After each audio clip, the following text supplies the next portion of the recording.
So I got a little story to share with you guys while I eat my oatmeal. This morning I was coming from the gym with my wife, and when we were making a right, on the road to the left, I saw a car, this white BMW, and it was like far away from the light, and it was just sitting. There was no cars on the road. There was just this one white BMW far away from the light, sitting in the middle of the street, and it just struck me as odd. And I'm turning to go right to go home. We got things to do. We gotta take the kids to school and get ready and all this stuff. But as I'm driving away, I'm looking in the rear view and I still see the car sitting there, right? And it was red for him, but it still was weird because it was so far away from the light. And as I'm going further and further away, the car's still not moving. And my intuition is just like, go check on this person, go check on this person. And I was like, oh, other people will come, I'll pass by. He'll probably drive off. If there's something important, somebody else will stop.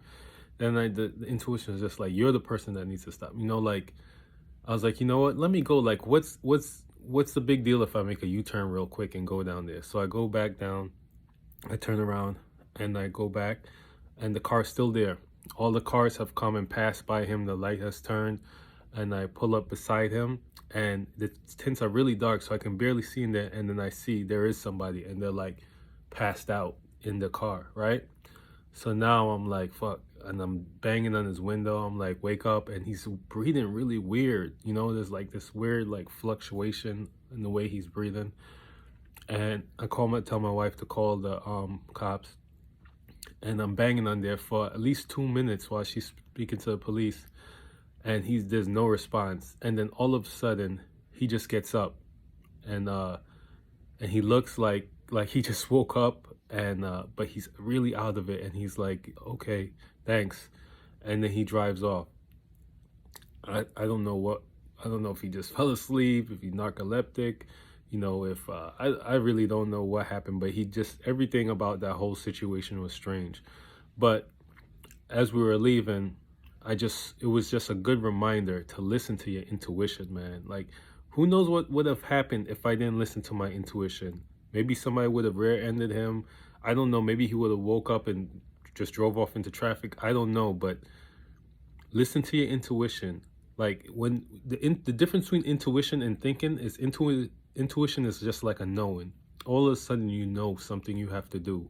All of a sudden you just know something you have to say. And then usually you start to try to talk yourself out of it. That's what intuition is. When you're just thinking, that's when you're trying to talk yourself into something. That's not intuition. You never have to talk yourself into intuition. Intuition is like, you lost your keys, you're looking for your keys, maybe it's here, maybe it's here, that's thinking, maybe it's there. And then all of a sudden, oh, I know where it is. You didn't even get there yet, but you already know. And you walk into that spot and it's right there. That's how intuition works. It's a knowing. So just a message for you guys this morning to remember to listen to your intuition.